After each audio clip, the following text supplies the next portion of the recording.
estamos una vez más, señoras y señores, en el barro con alguien que yo lo quisiera tener siempre sentado ahí comentando mis entrevistas.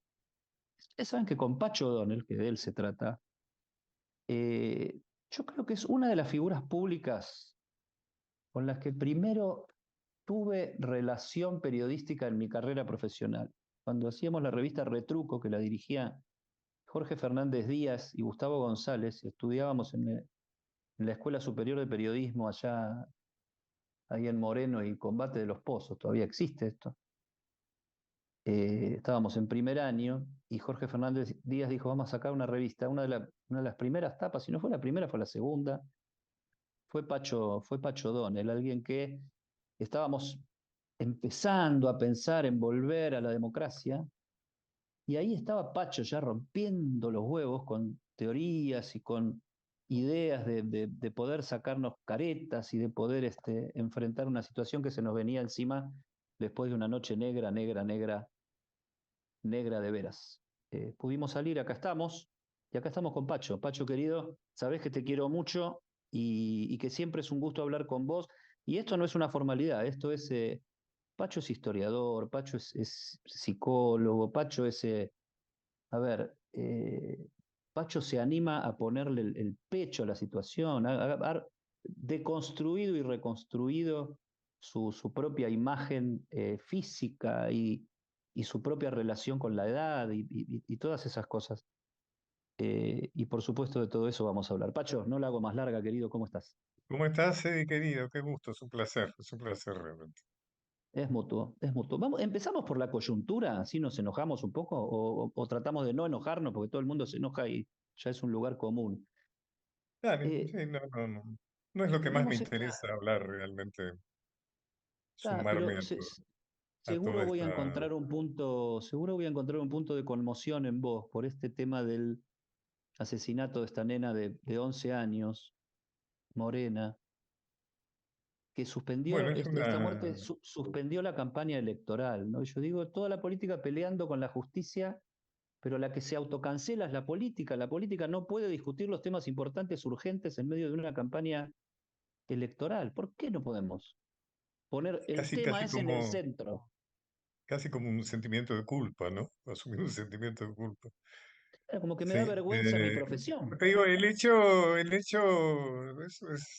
¿qué se puede decir? Es aberrante, son fieras, es el producto de un combo ahí, ¿no? No estoy diciendo nada original, pero la droga, la miseria, Paco, la impunidad, todo un sistema que no funciona correctamente.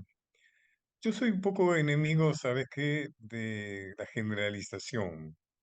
Claro. Viste que la gente por ahí hay alguien que le roba y dice, bueno, somos todos ladrones. No, es un hecho, digamos, no, no tenemos por qué generalizar todo. No creo que se pueda generalizar esto y decir, bueno, esto es lo que somos. Esta es la Argentina, ¿viste? Que pronto hay los que muy velozmente se largan a hacer diagnósticos de este tipo. Creo que es una barbaridad, una situación que va más allá de lo comprensible, de lo imaginable, ¿no?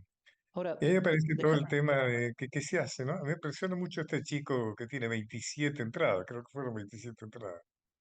Ujú, Y va a seguir entrando y saliendo mientras esté cubierto por el tema de la impunidad por su edad, ¿no? ujú. Eh, yo decía vos como historiador y como psicólogo, y vos inmediatamente cuando saqué el tema dijiste como si la dirigencia política reaccionara con culpa, sentimiento De vergüenza, sí, sí. muy psicoanalizable, digamos. Sí, sí, sí. Eh, hay que salir urgente de esta sensación de culpa de la política porque no hay salida sino, o sea, esto es un tema político profundo, Sí, político, sí, sí. social, de una dinámica, ya no sabemos cómo sigue, si es que sabemos exactamente qué es lo que está pasando, porque yo creo que ni la política, ni los medios, ni las encuestas están llegando a esa realidad real donde todo se tramita de esta manera, tan violenta. Sí, sí, la pobreza y la miseria crean sus propios mecanismos, ¿no?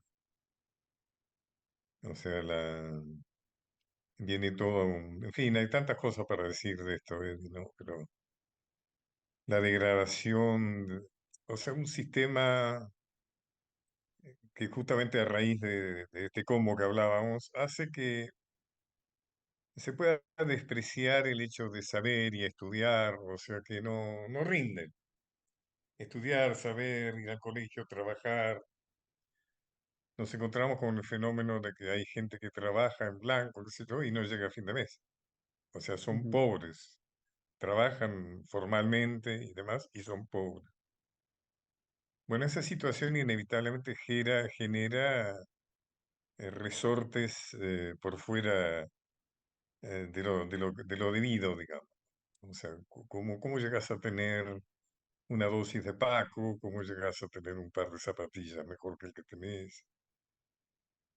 ujú. Y bueno, ahí es donde estoy de acuerdo con vos que si la política fracasa estamos sonados, ¿no es cierto? Ahí en algunos niveles hay como demasiado interés, ¿no? En Ujú. diagnosticar la muerte de la política.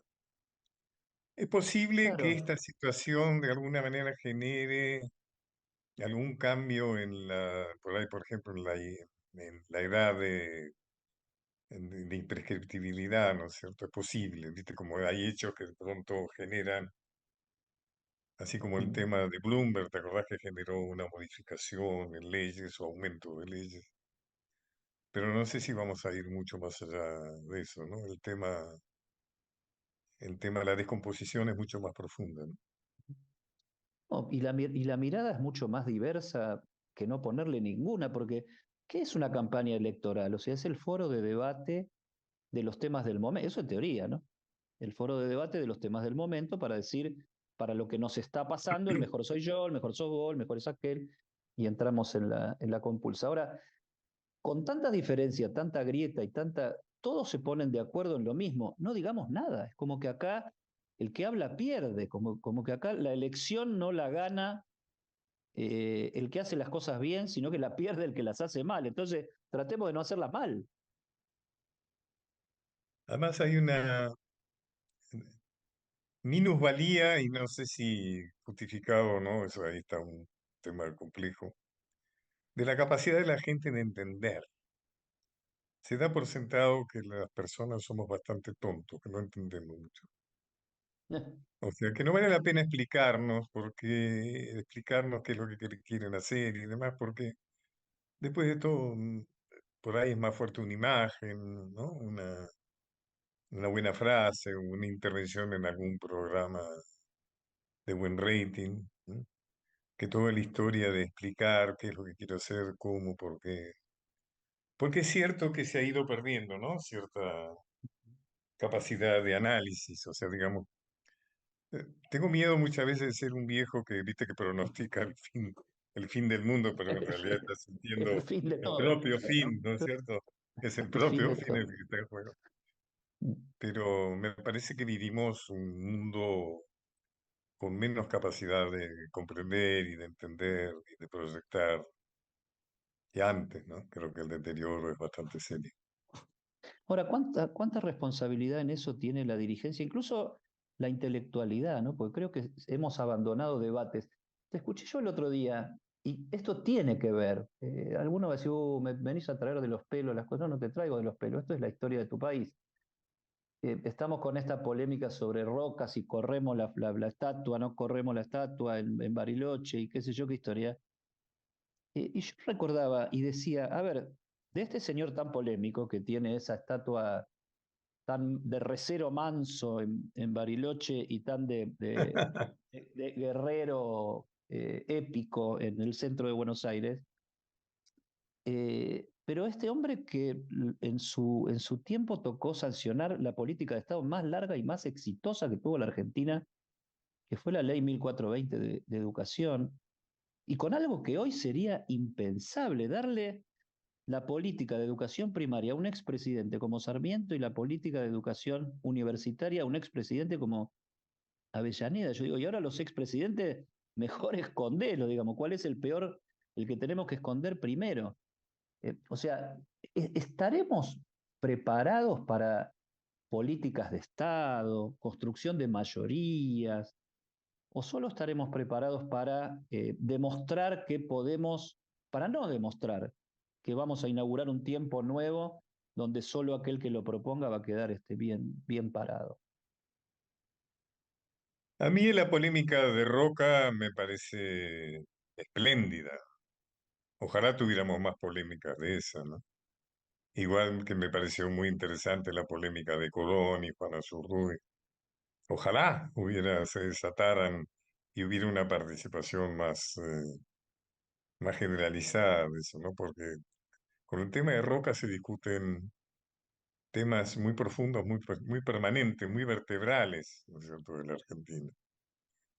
Y Roca permite que algunos se reciban de revisionistas simplemente por putearlo de Roca, ¿no? Claro, Parecería, bueno, que ese es un poco el principio. Ahí mi amigo y extrañable Bayer dedicó su vida, ¿no es cierto?, a denostarlo a Roca.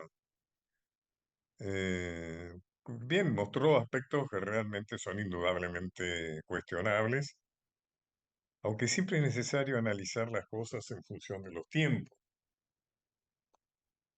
Como vos decís, Roca, por supuesto le podemos criticar, pero de todas maneras te voy a hacer a riesgo de que algunos me digan, uy, ahí está defendiendo a Roca. No, vamos a hacer algo historiográficamente serio, que es como, vamos a tomar las cosas en serio y vamos a tratar de hacer un análisis serio. Roca sucede a Alsina, o digamos, había un gran problema, o sea, parecería que los pueblos originarios de aquella época eran mansitos, eran gente de, gente de beneficencia. Había un problema terrible que eran los malones, eran los pueblos originarios, los indios, como se decía entonces, eran personajes agresivos, hostiles, que movilizaban miles y miles de personas, algunos caciques eran grandes jefes militares, y entonces atacaban permanentemente el límite, digamos, entre los cristianos, para decirlo entre comillas, como en la época, y los indios. Entonces hubo que desarrollar políticas de Estado. El antecesor de Roca en la cartera de defensa de Avellaneda propuso la zanja de Alcina, que era como la línea Maginot francesa en la guerra, ¿no es cierto? Era una actitud defensiva, o sea, vamos a hacer una defensa, una zanja que no puedan pasar los indios, o sea, limitemos, acá estamos nosotros, pero resguardemos bien este espacio y que lo de allá sea para ellos. Roca, que es un general, es un militar, de veras, que se ha fogueado ya en la guerra con el Paraguay, que ha tenido acción militar, que es un joven muy brillante, cambia la política, cambia por una política agresiva, es decir, no, hay que ocupar la Patagonia.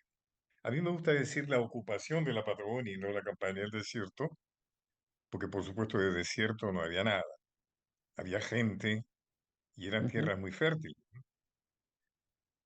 Y aquí creo que hay algo que señala un verdadero revisionista como fue Colorado Ramos, que hay que reconocerle a Roca, que era provinciano, era tucumano, era tan tucumano como Avellaneda, y justo cuando se juntaron los dos tucumanos, se produjo algo que para los porteños fue terrible, y es que capitalizaron el país.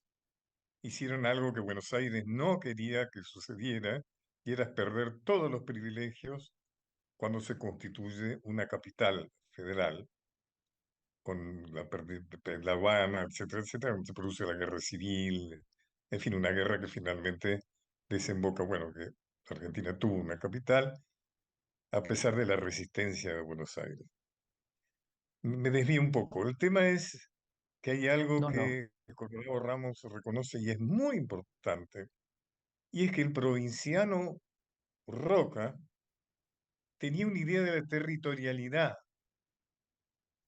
Es decir, que la conquista de la ocupación de la Patagonia significa que para Roca la Argentina llegaba hasta Tierra del Fuego,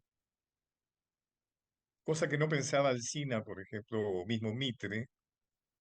Sarmiento que dice el problema de la Argentina es la extensión, es decir, sobran las provincias, la Claro. Argentina tendría que ser la pampa húmeda. Dame menos y te lo resuelvo. Dame un poco menos y te lo arreglo. Claro, Claro, el problema es que había demasiadas provincias, cuando en realidad lo claro. que realmente les importaba a la aristocracia porteña era la pampa húmeda para abastecer a Inglaterra, digamos.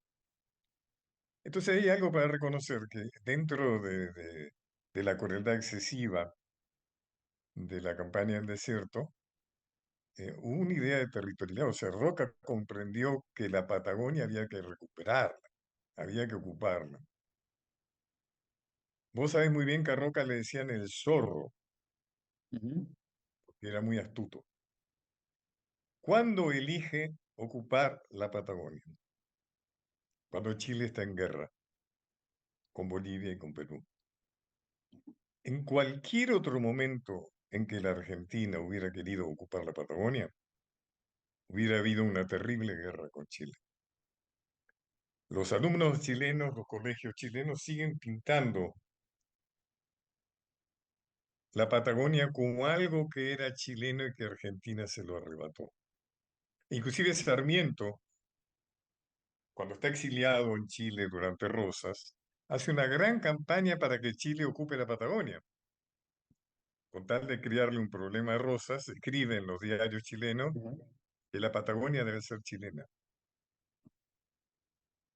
O sea que cuando uno va, un amigo mío me decía, cuando ando por ahí las ballenas y el petróleo los vinos de Río Negro y los paisajes del sur, el glaciar, y que no me acuerdo de Roca, dice, claro. Porque, ¿cuál era el problema? O sea, ¿qué es lo que Roca vio también? Que si no lo ocupaba Argentina, la Patagonia lo ocupaba Chile, como decimos, Inglaterra. Yo me pregunto, pues yo le metí bastante al tema este, ¿por qué no ocupó Inglaterra la Patagonia? Porque estaba, mi explicación en principio que estaba demasiado distraída en Asia y en África con sus imperialismos. Pero el momento le iba a llegar a la Patagonia, por algo que ocupó las Malvinas. Las Ujú, Malvinas es un pedazo de la Patagonia que sale sobre el mar, porque respondía a la estrategia inglesa, británica, estrategia en aquellos tiempos de ocupar o de dominar las conexiones entre los océanos. ujú. Por eso Gibraltar es la conexión entre, ¿no es cierto?, el Atlántico y el Mediterráneo, Entonces, el déjame canal que de Suez. déjame que simplifique un poco la cosa con una pregunta. ¿Rosas y Roca no eran tan distintos entonces en su secuencia? Por lo menos en este aspecto de la Bueno, territorialidad, Rosas es, de poner la la pata en el diferencia es que territorio, ¿no? Rosas tenía una gran relación con los pueblos originarios. Y te voy a decir por qué. Rosas viene de una familia muy aristocrática de uno y otro lado del océano, que son los Ortiz de Rozas. Ujú, Él tiene una educación muy estricta de su madre, es una persona muy brava. Llega un momento en que él se harta y se va de la casa, renuncia a la herencia, al apellido, lo proletariza, ¿no? El Ortiz de Rozas se transforma en un simple Rosas. O sea, renuncia a su clase social, también tenía, ¿no? Y busca amparo en sus parientes anchorenas. Los anchorenas lo destinan a administrar sus estancias en la frontera con el indio. La personalidad de Rosas se forja en la frontera con el indio. Esa dureza, esa capacidad de no sentirse derrotado, ese aspecto físico y demás, tiene que ver con una vida muy dura en contacto con los indios. Rosas, por ejemplo, fíjate vos, escribe un diccionario Pampa. Rosas escribe un diccionario para comunicarse con... Fíjate vos qué diferencia con todo lo que pasa después. O sea, él ujú. decide a No, que facilitar la tenemos, comunicación. tenemos un paquete de leyes de relación con los pueblos originarios que no cumplimos, nunca terminamos de cumplir. Claro, pero porque no, Rosas, por ejemplo, los vacuna contra la viruela, que le dan un premio en la sociedad lleneriana, hace una campaña de vacunación antivariólica para los pueblos originarios, que les muestra que él mismo se vacuna para que se vacunen todos. O sea que la relación de Rosas con los pueblos originarios es una relación de proximidad, te diría. La conquista del desierto de Rosas, a diferencia de la de Roca, a ver, Rosas hace un diagnóstico. ¿Por qué malonean los indios? Porque necesitan ginebra, animales, tabaco, alcohol, ginebra. Entonces, ¿por qué no les damos eso a cambio de la paz? Entonces Rosas negocia, soborna, si querés, casi como si fueran punteros políticos. Le dice, bueno, usted necesita este, yo se lo doy. Ahora, usted no me joda, ¿eh? Usted tranquilo. Y los que dependen de usted también, si no, lo voy a hacer responsable de usted. Por supuesto que los que no entraban en el juego, Rosa no tenía ningún problema en bajarle la caña, ¿no? O sea, no era parcialmente un tipo muy pacífico. Pero Roca no tenía esa proximidad que tuvo Rosa, por eso las dos campañas se diferencian mucho. La de Rosa es una Ujú. campaña de Pero acuerdo. está el tema de la territorialidad, de que el espacio ocupado por el Estado. Eso me parece fascinante, eso me parece importantísimo. No podemos pensar, después podemos criticar, tener razón, lo que Pero se yo lo que hizo digo es que con... lo podemos pensar desde dos maneras hasta opuestas, el mismo problema, y tratar de encontrarle, o sea, un país sin territorialidad no es un país. Bueno, claro, pero los que en ese momento gobernaban, los porteños, la oligarquía, quería un país de pampa húmeda. No entendía por qué Alsina proponía nada menos que directamente la segregación. Claro, sí. Alsina proponía que se fuera un país aparte.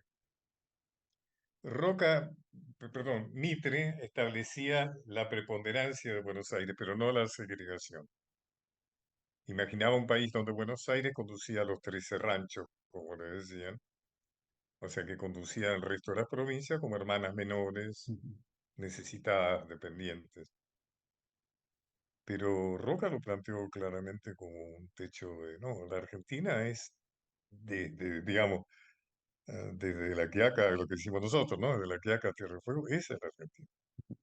Y Claro, tenemos que ocupar. con una noción de integración. A ver, yo creo, ley 1420, no sé, Claro, la política de Estado más inclusiva que tuvo la Argentina en su potencia y en su durabilidad, Pacho. pero además de coraje, porque fíjate vos el enemigo que se ganó, la Iglesia Católica. La Iglesia Católica tenía la exclusividad de la educación. Y este viene a decirle, no, señores, la educación es laica, obligatoria, gratuita. Y para rematar su problema con la Iglesia, la ley de registro civil. Es decir, a partir de Roca nos nacemos, nos casamos y morimos ante el Estado. Hasta entonces Ujú, era ante la Iglesia. O sea, la Iglesia tenía la exclusividad de los padrones, por ejemplo. La Iglesia era que tenía la lista de la gente y lo que le pasaba a la gente. A ujú, partir de Roca, no, es el Estado. Cuando vas al registro civil a casarte, estás haciendo algo que lo planteó Roca. ujú, El Vaticano lo excomulga a Roca. O sea que te digo, también hay que ver el coraje de un hombre que sintió que realmente para organizar un país, o sea, no se trataba tanto como Sarmiento que propugnaba el exterminio de los gauchos, sino darle leyes que de alguna manera representaran la posibilidad de un progreso real. Y ujú, para Roca y para la generación del 80 y demás, el sentimiento religioso significaba una rémora fanática, eh, antigua, ¿no es cierto?, que no servía para incorporar al país al progreso, ¿no? ujú. O sea, hay cosas que hay que reconocerle al amigo Roca. Si bien Ujú. también hay que criticar lo que pasó con los prisioneros originarios, etcétera, ¿no? Eso sí, eso ya está dicho, eso ya estoy de acuerdo, lo firmo. No, pero Lamentablemente a ver, las tierras ganadas. la judicialización de las cosas es parte de lo terrenal del momento. No podemos resolver juicio y castigo al general Roca, juicio y castigo al general Colón, juicio y castigo. Ya se nos pasó, o sea, con las visiones de hoy no podemos resolver el pasado. Yo creo que por ahí sí Absolutamente, podríamos fíjate vos lo que resolver el decís. pasado, por ahí podríamos resolver el pasado juntando a Sarmiento, Avellaneda, Roca y algunos más y decir, señores, se sientan en la misma mesa y resuelven este despelote de una Resuelven vez. este estropicio. O sea. Claro, A fíjate ver, vos, eso es eso, importante. eso Si vos ves, es ingenuidad, es estupidez, es que fui a buscar mi cuota de Ginebra con los pueblos originarios para que me distraigan un poco.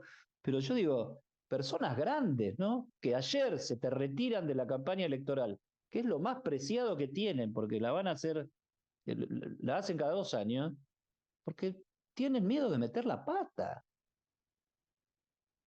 ya te digo claramente, un sentimiento como si en algún punto aceptación de que son responsables de eso, ¿no? Que algún grado de responsabilidad. No sé si la tienen o no la tienen, pero parecería que Pero dan el por hecha fruto. esa imagen pública. O sea, me ves trucho, dice el político. Me ves, o sea, que no puedo hablar en serio. Tengo que ganar Sí, la sí. elección hablando boludeces. Si me pongo a hablar en serio, la pierdo. Te digo, es muy espantoso la sensación que yo siento de decir, no podemos hablar, estamos cumpliendo 40 de democracia y empezaba por ahí, ¿dónde estábamos vos y yo en los 40 años tratando de abrir la puerta de esto que no sabíamos qué era? Sí, sí, de acuerdo, Pero de bueno, acuerdo. pero bueno. Eh, esto hay de similitud, por lo menos como dimensión del problema, entre la inseguridad de hoy y el indio de aquel ayer. Porque aquello era, te llevo la cautiva, te invado el territorio, te prendo fuego el fuerte, o sea, una acción,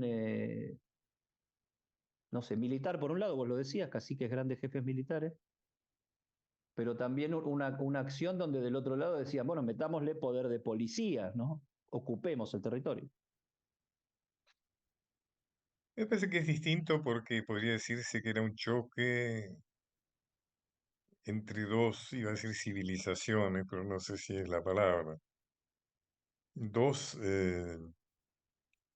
dos países casi, digamos, ¿no?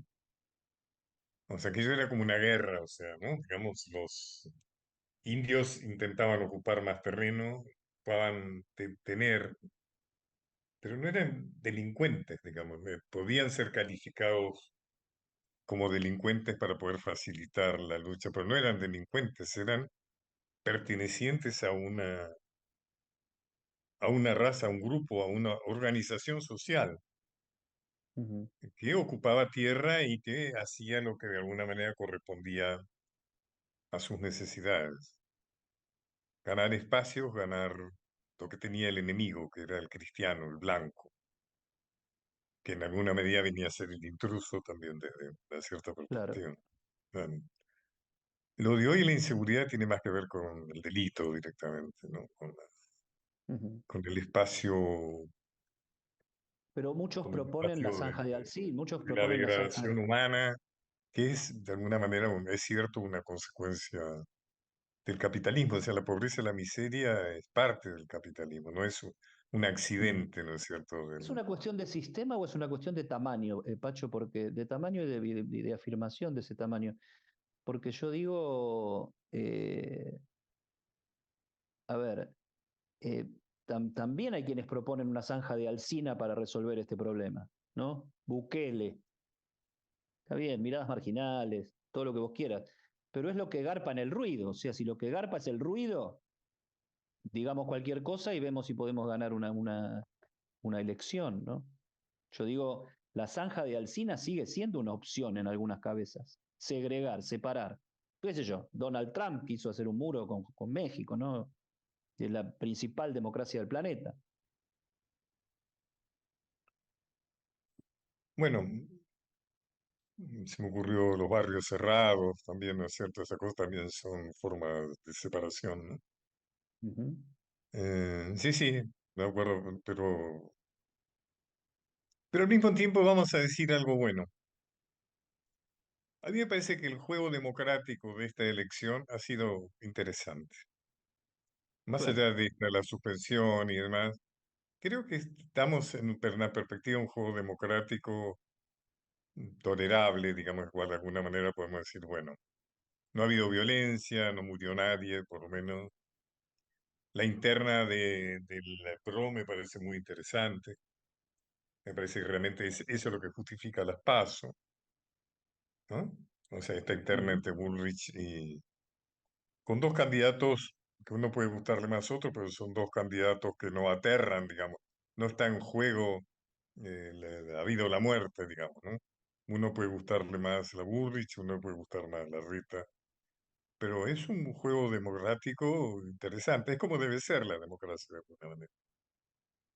Y vos por siempre, otro Pacho, lado, te Massa es un moviste. candidato también perfectamente posible, o sea, no puedes estar de acuerdo en muchas cosas, qué sé yo, pero es un candidato digno de una democracia. Ujú. No me estoy inclinando No, por ninguno de ellos, no estoy tomando partido, te estoy diciendo no, no, que dentro y de todo podrías este esquema, hacerlo. me parece que hemos aprendido algo a cómo deben ser las elecciones democráticas. Ujú. Podrías hacerlo, obviamente, inclinarte por uno. En algún momento a alguien vas a votar. Ahora ya no llega la primera, después vendrán las otras. Pero yo digo, vos siempre te caracterizaste por una. A ver, en el 2013 se puso de moda el término transversalidad. Vos siempre fuiste un transversal. O sea, nunca te quisiste casar demasiado con uno y los conociste a todos casi, porque hablaste Sí, personalmente casi con todos los líderes que tuvo la Argentina desde 83 para acá, seguro. Tuviste seguro. algún tipo de trato. Nunca fuiste anti. No, Y me no decís, viene sirvo tal para. vez una manera. ¿Vos crees que viene un tiempo nuevo de mayor conversación? O sea, donde se converse más y se desgarre menos todo. Un amigo mío decía, hace falta que hacer una cosa bien y van a venir las inversiones. Ujú, Creo que la recuperación está ahí latente. Me parece que va a haber que ejercer mucho talento para seguir estando en el pozo, ¿no? Me parece que hay una recuperación latente, que yo soy optimista, me parece que se va a dar. Porque hay cosas que la van a dictar verdaderamente las situaciones per se. ¿M? O sea, las circunstancias tienen también la prepotencia de determinar actitudes. Así que yo pienso bueno, que pienso que tengo la sensación de que sí, de que inclusive si queremos leer un poco excesivamente, pero el tema de esta chiquita muerta es ujú. también un punto de inflexión, ¿no es cierto? ¿No? ¿Te acordás como cuando mataron a aquel soldado y ahí se terminó la conscripción? ¿No? Totalmente, Hay totalmente. puntos donde realmente son una bisagra, ¿no? A partir de ahí, me parece que esto, no sé Es en qué nivel, demasiado. algo va a pasar, algo bueno tiene que pasar a partir de esto, ¿no? Ujú. Ahora, vos fíjate que lo dudamos, y lo dudamos todos. Yo, bueno, no voy a poner tus dudas sobre la mesa, voy a poner las mías. Eh, una campaña electoral es confrontación. Sí, Y hay un territorio donde se pone difícil la confrontación, porque la Reta y Massa no son muy distintos. no son políticos. No son muy distintos, digo. Tienen Ah, discursos, no tienen son. discursos que se ensamblan en muchas partes, tienen el consenso como centro de lo que se proponen como idea, el Parlamento como lugar de generación de los acuerdos, una Argentina que se va a llenar de plata con el gas y con el petróleo y con los minerales y con cosas, y que lo que hay que discutir es cómo vamos a hacer para no rifárnosla. O sea, estoy hablando de los discursos de dos de los principales. Por otro lado, se dice, sería más fácil la confrontación Massa-Bullrich, porque son más distintos por ahí. Y por ahí en estos temas de la inseguridad y en algunos temas de la economía y en algunos temas laborales y que ellos se pueden encontrar las diferencias críticas para que la campaña electoral sea más clara. Me explico lo que digo, es como que, como si ponernos de acuerdo nos complicara la vida. Debo decir que soy muy mal analista político. O sea, Pero los conoces a todos me los estás conoces a llevando todos en su trayecto. a respuestas de un analista político y no soy un buen analista político. Ujú. O sea que no quiero contestarte con la misma claridad con que puedo hablarte de Roca o puedo hablar de otra cosa. No, está bien lo que decís. Tampoco tengo muy claro que sea malo eso, que sea parecido, no sé, pero me No, no niego a sé, asumir un papel es distinto. que no lo desempeño bien. No soy un buen analista político. Ujú. Bueno, pero sos psicólogo, tenés tu formación ahí, y en la escena pública la diferencia es más visible, o sea, se nota más, suele Sí, sí. generar más conversaciones o más posturas que el acuerdo, ¿no? El acuerdo es como aburrido, el acuerdo, pero ustedes lo que quieren es ponerse de acuerdo, y nosotros queremos ver titanes en el ring. Sí, pero ¿Cuánto hay ahí? para un Ahí país, hay te una diría para la conformación de una Argentina, sociedad, sí. me parece mejor un acuerdo que haya diferencias muy radicales, ¿no es cierto? O sea, no me desacuerdo, desagrada que haya proximidades en ese sentido. Le ¿No te temo más desagrada? me temo más a las elecciones donde se juega la vida o la muerte, ¿viste? O sea, donde ha habido elecciones más decisivas, ¿no? Donde se juegan cosas más. Pero Ujú, ya te digo, no sirvo para análisis político. ujú. En algún momento, tanto Massa como Larreta pusieron el factor generacional como un valor político y ellos mismos hicieron alguna alusión, más directa, menos directa o como fuera, a la generación del 80 de la que hablábamos hace un poquito. Para eso hay que tener, o sea, para ser un prócer, ¿hubo que ser alguien muy especial o hubo que proponerse una serie de tomas de decisiones y ir a buscar con quién acordarlas? Las situaciones políticas, económicas, definen cuáles son sus protagonistas, ¿no? Como sabes, yo he escrito una biografía, le he dado mucho espacio, mucho viaje del Che Guevara y muchas veces me preguntan qué sería el Che Guevara hoy. Digo, Che Guevara no se lo puede entender si no es en el campo de la Guerra Fría. El Che Guevara sin la Guerra Fría no sé qué sería, pero la Guerra Fría determina la existencia de un tipo como el Che Guevara. Inclusive cuando se habla de Perón, no solo es que Perón aparece, digamos, con su idea clara de que los conservadores habían llegado a tal nivel de egoísmo que estaban atrasadas todas las leyes sociales, sino que Perón hace una gran interpretación, y es que lo que se juega en las elecciones del 46 no es fascismo o democracia, que es lo que cree la oposición. Acaba de terminar la Guerra Mundial. Por eso es que Braden, el embajador norteamericano, es un protagonista tan importante. Y se agrupan todos los partidos de la oposición, prácticamente todos, en torno a la idea de que Perón es fascista y que hay que defender la democracia. Perón lo que comprende es que el signo de la época, el subterráneo, es que los sectores trabajadores quieren ser protegidos, reclaman protección, y eso es lo que define de alguna manera la elección. En el prócer, digamos, siempre hay una correcta interpretación, consciente o inconsciente, de las corrientes subterráneas de la historia. Y eso es fundamental, ¿no? Eso es lo que de alguna manera sanciona los liderazgos y los protagonismos.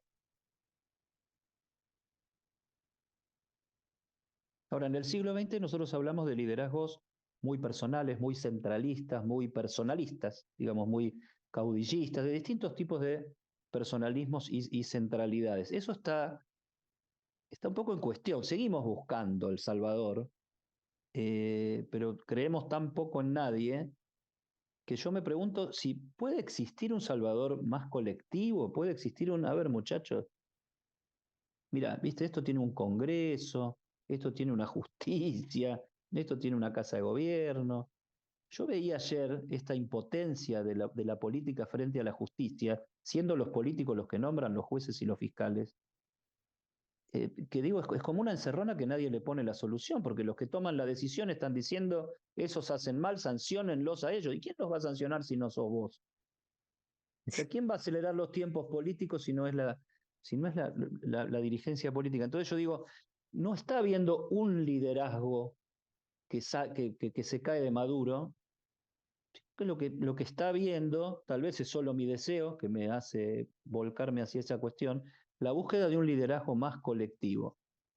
Vuelvo a preguntar si me volví un bobo, No, no, está muy bien. un iluso. No, realmente no te puedo contestar. Sé que me parece que todo va, Suena eh, lindo. me parece que todo va por otro lado. O sea, es difícil. Habrá que ver cómo juegan los medios en esto. O sea, eh, no veo muy claro ningún liderazgo en este momento que realmente pueda imponerse, ¿no?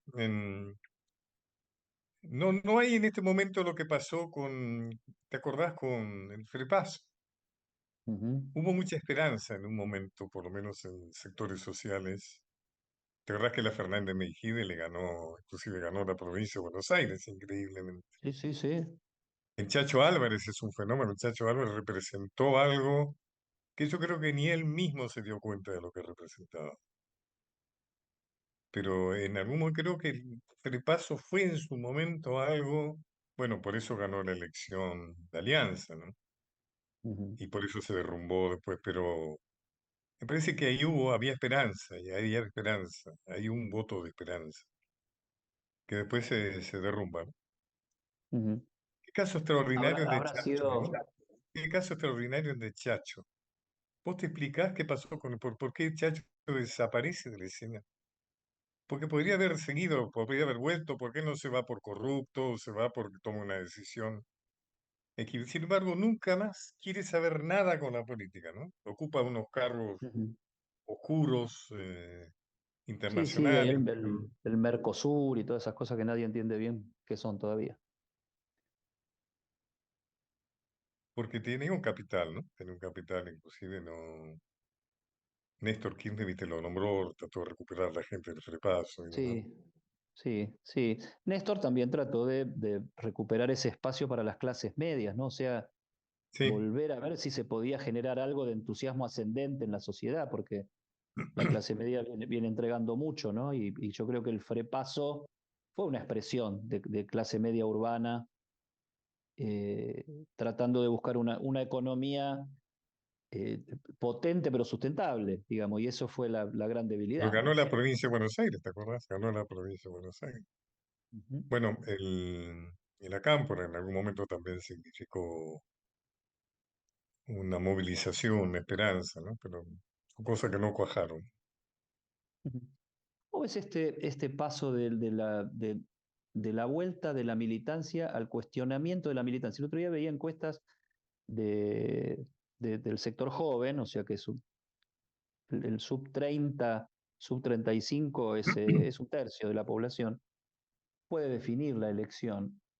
Y en muy poco tiempo se pasó del encantamiento con la militancia al desencantamiento con la militancia. O sea, hubo otra manera de militancia con esto que se pasó a llamar mi ley y que veremos bien de qué se trata cuando estén todos los resultados sobre la mesa. Pero yo digo, se envejece más rápido en la política hoy porque veo a la cámpora como víctima de un proceso no sé si es de conservadurización, o sea, de haberse convertido más en parte del problema que en parte de la solución. Mm, te escucho, vos sos el que sabés de esto, sabés mucho No, más que yo.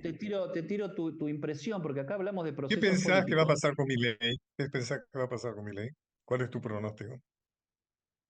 Yo al principio tuve la sensación, uno siempre trata de darse la razón a sí mismo, al principio tuve la sensación de que se trataba de un fenómeno básicamente urbano, creo que eso se confirmó, o sea, las elecciones en el interior, su construcción en el interior fue mucho más que modesta.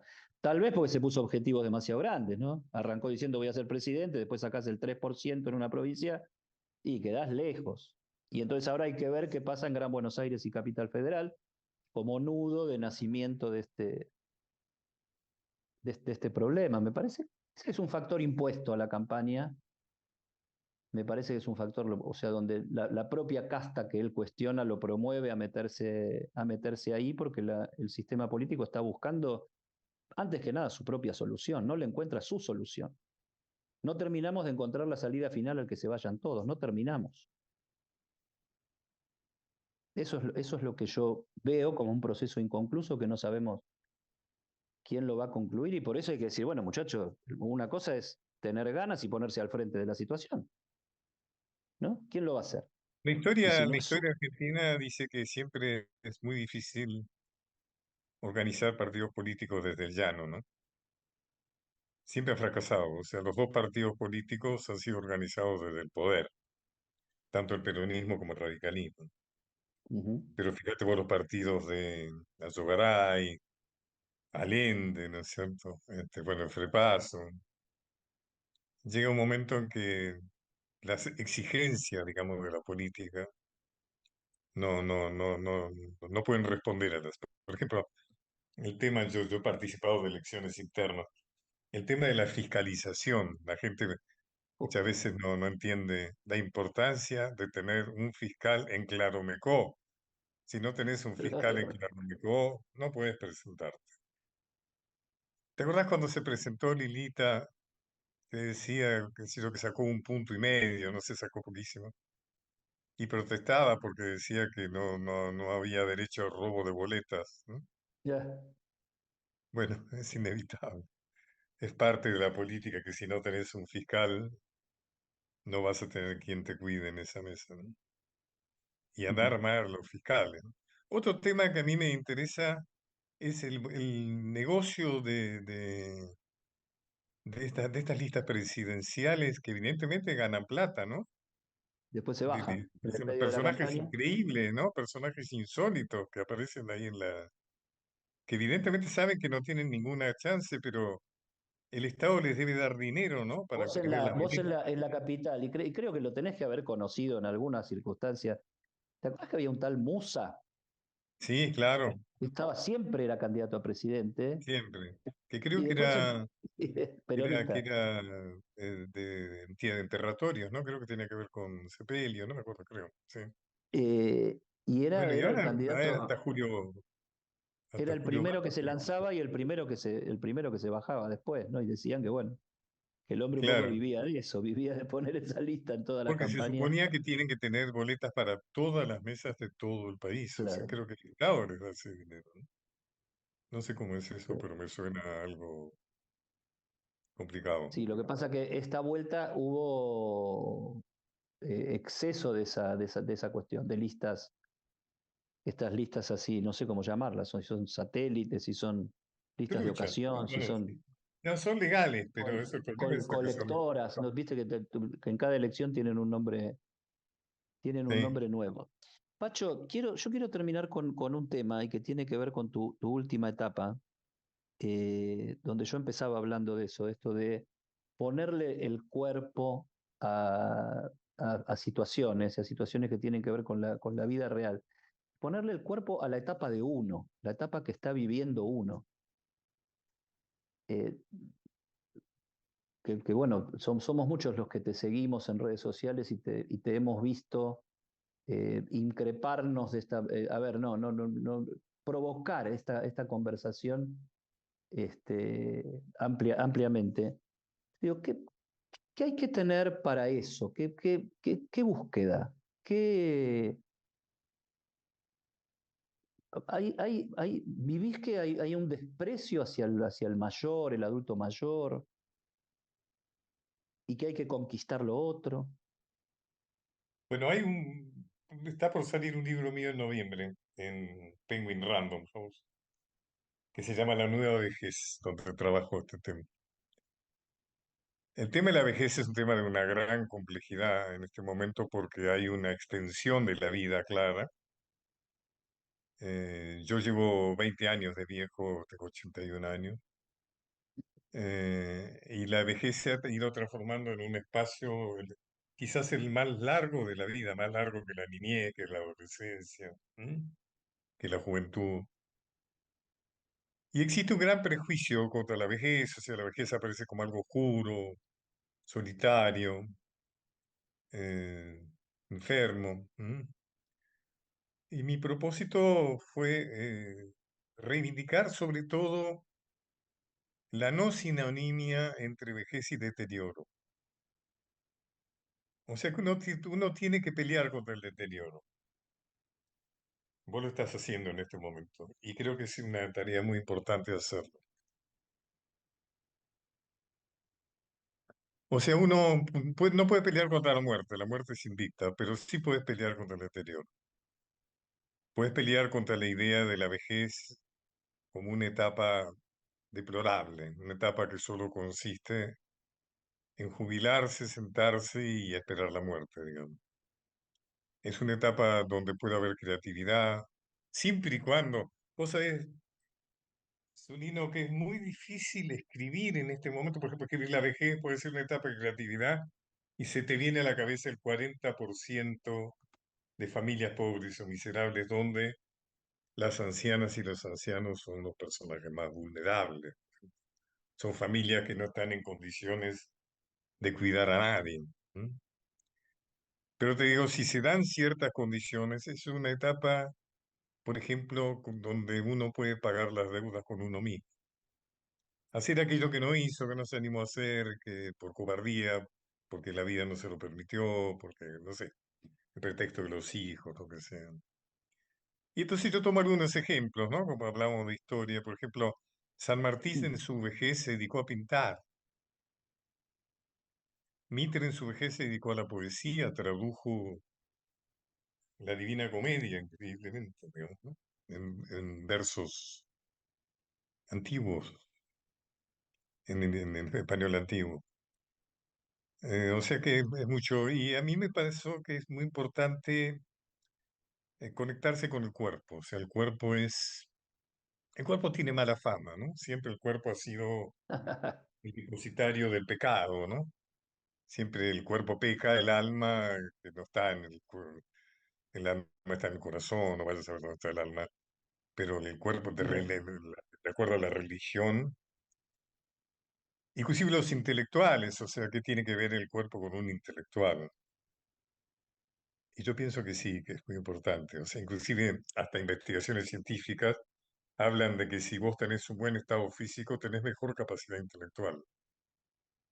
Pero bueno, tendríamos que hablar mucho más de esto.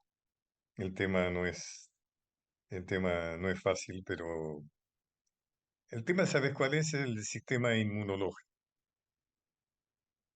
O sea, creo que el estar en buen estado físico te fortalece el sistema inmunológico. Eso bien. tenerlo en cuenta.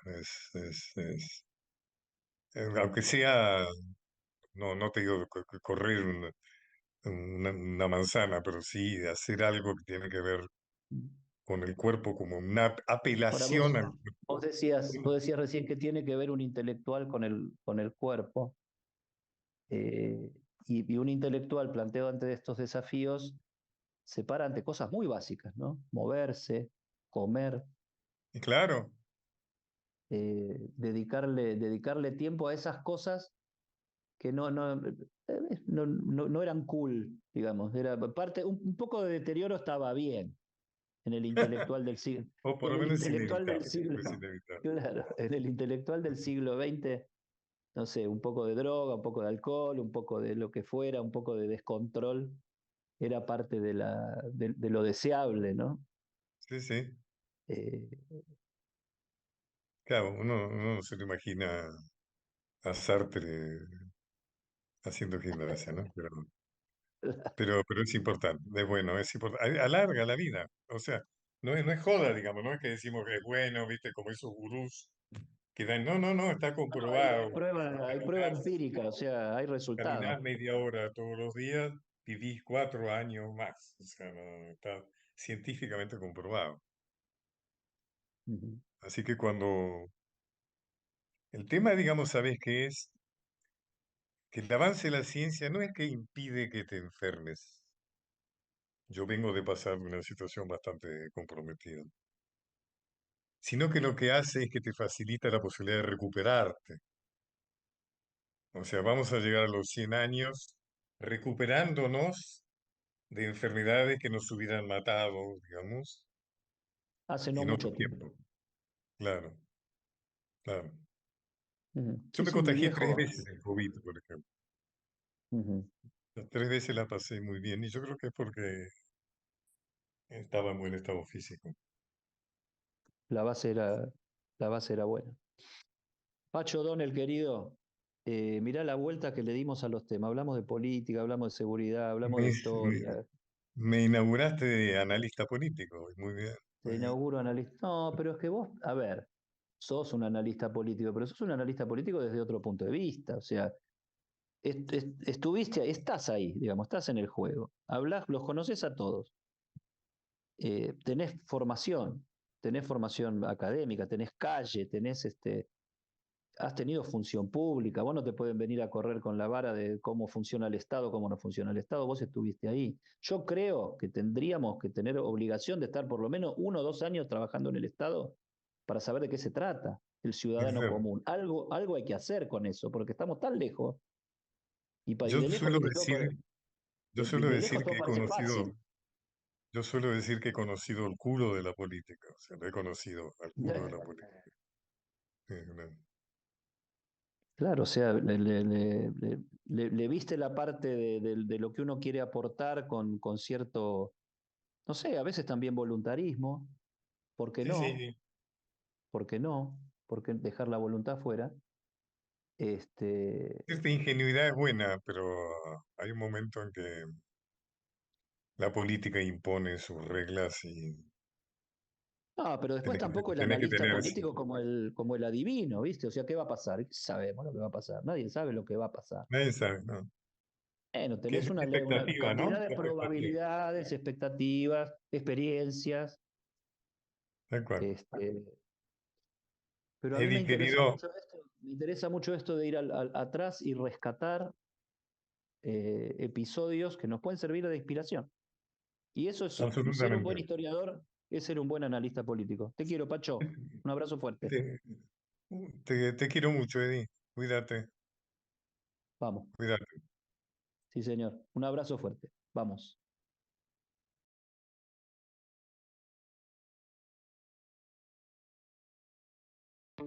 Seguinos en nuestras redes sociales y entérate de todas las actividades legislativas. Honorable Cámara de Diputados de la Provincia de Buenos Aires. Capacitate de forma fácil y gratuita. Accede al Instituto Legislativo de Capacitación Permanente en legislatura.gov.ar. Legislatura porteña. Nos une la ciudad.